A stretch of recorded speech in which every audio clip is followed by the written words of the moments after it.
खबरों में आगे बढ़ते हैं। शराब घोटाला केस में दिल्ली कोर्ट ने पूर्व मुख्यमंत्री अरविंद केजरीवाल और पूर्व उप मुख्यमंत्री मनीष सिसोदिया को सीबीआई केस में बरी कर दिया। राउज एवेन्यू कोर्ट ने कहा कि दोनों के खिलाफ बिना सबूत के आरोप साबित नहीं होते। इस मामले में सीबीआई ने कुल 23 लोगों के खिलाफ चार्जशीट दाखिल की थी। कोर्ट ने सभी के खिलाफ आरोप तय करने से इनकार कर दिया और सभी को बरी किया। फैसले के बाद अरविंद केजरीवाल मीडिया से बात करते हुए भावुक हो गए। वहीं कोर्ट ने सीबीआई के जांच अधिकारी के खिलाफ विभागीय जांच के भी आदेश दिए।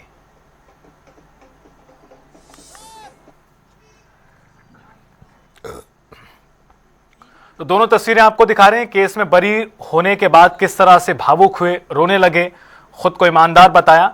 दूसरी तस्वीर देखिए, जब कोर्ट केस में बरी हुए उसके बाद जब वो घर पहुंचे हैं तो घर के तमाम परिजन वहां पर मौजूद हैं, उनके बेटे, उनकी धर्मपत्नी और अन्य तमाम लोग। और इस मौके पर भी केजरीवाल काफी ज्यादा भावुक नजर आए। उनके साथ मनीष सिसोदिया भी थे। जिस तरह से शराब घोटाला कर रही थी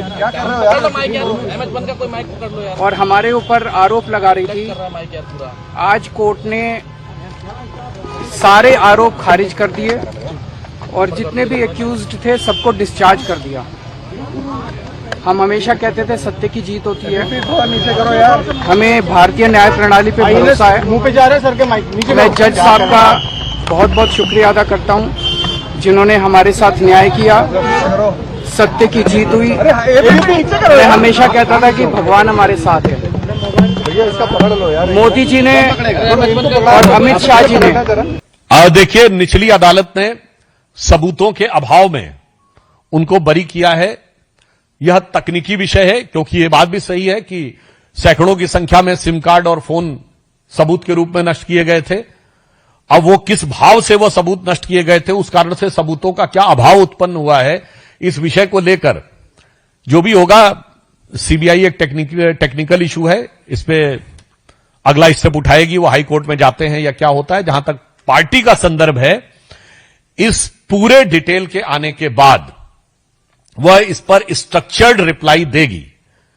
और यह भी बात विचारणीय है कि यदि सबूत बिल्कुल नहीं थे तो कोर्ट ने चार्जेस फ्रेम करने की परमिशन कैसे दी? If the entire charges were baseless, then the charges were framed. So इसमें there are certain technical issues. सबसे पहले मैं ईश्वर का धन्यवाद देना चाहूंगी। इस दुनिया में चाहे कोई कितना भी शक्तिवान हो जाए, लेकिन ईश्वर की शक्ति के ऊपर नहीं हो सकता। मैं जज साहब का भी धन्यवाद देना चाहूंगी जिन्होंने इतनी हिम्मत दिखाई। अरविंद जी ने पूरा जीवन ईमानदारी से जिया है और उनका एक ही ध्येय है कि ये देश खूब तरक्की करे। लेकिन इन लोगों ने अपने सत्ता के लालच में पिछले इतने सालों से हमारे ऊपर झूठी एलिगेशंस लगाई, हमारे को तरपाया, हमारे को, अरविंद जी को, उनके साथियों को जेल में भेजा, बहुत कष्ट दिया। लेकिन मुझे विश्वास था कि ईश्वर हमारा साथ देंगे, सच की जीत होगी। मैं अपने उन साथियों का भी धन्यवाद देना चाहूंगी जो इस समय में हमारे साथ रहे। सबका बहुत बहुत धन्यवाद, शुक्रिया। सुनीता जी, आरोप ये लगा था कि भ्रष्टाचार का मामला है और पूरा चुनाव उसी मुद्दे पर लड़ा गया था और सिटिंग मुख्यमंत्री थे जब उनको जेल भेजा गया। आप लोग ये न्याय दीजिए, बताइए कि किसका भ्रष्टाचार था, सत्ता के लालच का भ्रष्टाचार था या? आज के कोर्ट के आदेश ने एक बात तो दिखा दी कि सच्चाई का रास्ता कितना भी मुश्किल हो, उसमें कितना भी संघर्ष हो, लेकिन जीत आखिरकार सच्चाई की ही होती है। अरविंद केजरीवाल पर इतने आरोप लगे, इतना कीचड़ फेंका गया। एक वो आदमी जो आईआरएस की नौकरी छोड़कर दिल्ली की झुग्गियों में काम कर रहा था, सड़क पर एक भ्रष्टाचार के खिलाफ कानून के लिए संघर्ष कर रहा था, उनके और उनके परिवार पर सोचिए क्या बीती होगी कि भ्रष्टाचार के झूठे आरोप लगे। लेकिन जेल जाने के बाद भी, पार्टी के सारे नेताओं के जेल जाने के बाद भी अरविंद केजरीवाल झुके नहीं, वो दबे नहीं। और आज उनकी ईमानदारी, उनकी कट्टर ईमानदारी पूरे देश के सामने है। आज देश की राजनीति के लिए बहुत इंपॉर्टेंट दिन है ये कि नरेंद्र मोदी जी ईडी के दम पर, सीबीआई के दम पर जो सत्ता में बने रहने का षड्यंत्र रच रहे थे, वो षड्यंत्र नाकाम हुआ।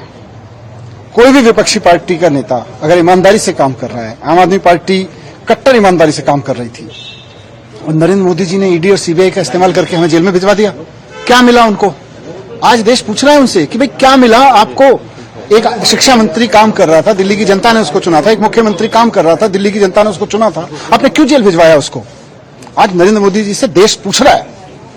सर ये भी कहा जा रहा है सुधांशु त्रिवेदी की तरफ से कि अब उसमें टेक्निकल इशू है और अब हम हाई कोर्ट जाएंगे। ये ऑनरेबल सुप्रीम कोर्ट ने पहले ही कह दिया था इस केस की सुनवाई करते हुए कि ये केस 2 क्वेश्चन नहीं झेल पाएगा ट्रायल में, और आज ऑनरेबल जज ने बहुत सटीक तरीके से बोल दिया कि ये केस ट्रायल के लायक नहीं है।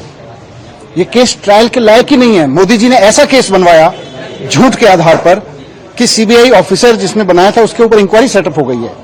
तो भारतीय जनता पार्टी को अब तो मानना चाहिए कि वो झूठ बोल रहे थे। भारतीय जनता पार्टी को अब तो मानना चाहिए कि ईडी और सीबीआई के दुरुपयोग से राजनीति नहीं होगी। देखिए, ये फैसला एक तरफ जहां इस बात को साबित करता है कि अरविंद केजरीवाल एक कट्टर ईमानदार नेता हैं, एक ऐसे मुख्यमंत्री जिन्होंने ईमानदारी से दिल्ली के लोगों की, देश के लोगों की सेवा की। अरविंद केजरीवाल और मनीष सिसोदिया ने शिक्षा स्वास्थ्य में अनुकरणीय काम किया।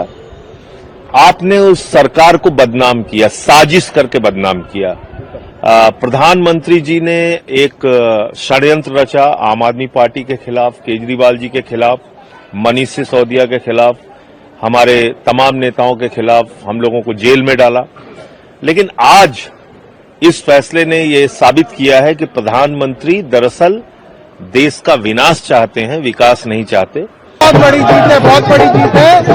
झूठों का मुंह काला, सच्चाई का बोलबाला। बहुत बड़ा जवाब है।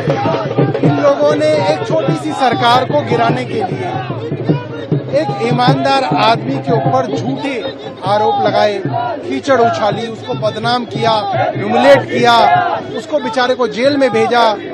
और आज कोर्ट ने ये कह दिया कि सीबीआई ने एक षड्यंत्र के तहत पहले कहानी बनाई, फिर उसके अंदर पात्रों को डाला, और जहां कहानी में झोल रह गया वहां पे नए लोगों के बयान को दर्ज करा गया, लोगों को माफी देके उनको अप्रूवर बनाया गया। ये पूरा का पूरा जो गोलमाल है, उसके लिए सीबीआई के अफसरों के ऊपर बहुत बड़ी जांच होगी। ये जो है कोर्ट का आदेश है।